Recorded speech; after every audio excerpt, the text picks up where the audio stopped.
नाशिक महापालिकेचे 3,11,85 कोटी रुपयांचे अंदाजपत्रक सादर. नाशिक महानगरपालिकेच्या 2026-27 या आर्थिक वर्षासाठीचे 3,11,085 कोटी रुपये अर्थसंकल्पीय अंदाजपत्रक सोमवारी स्थायी समितीकडे सादर करण्यात आले आहे. महानगरपालिकेच्या मुख्यालयातील स्थायी समिती सभागृहात झालेल्या कार्यक्रमात आयुक्त मनीषा खत्री यांनी अंदाजपत्रक स्थायी समितीचे सभापती मच्छिंद्र सानप यांच्याकडे सुपूर्द केले. शहराची विकास कामे, प्रभाग निधी, पायाभूत सुविधा आणि नागरी सेवांसाठी विविध विभागांना भरीव निधीची तरतूद करण्यात आल्याचे यावेळी सांगण्यात आले.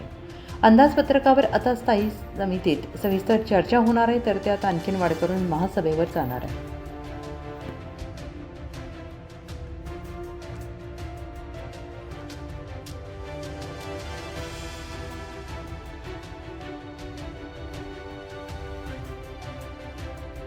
लाभार्थ्यांना एकूण रुपये 495 लाख इतके अनुदान वाटप करण्यात आले आहे.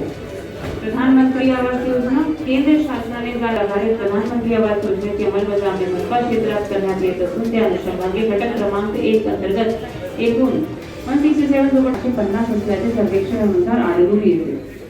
घटक क्रमांक 2, 3 व 4 अंतर्गत मागणी सर्वेक्षण करण्यात आले असून त्यानुसार एकूण 51,010 लाभार्थ्यांना PFMS प्रणालीद्वारे वाटप करण्यात आले आहे.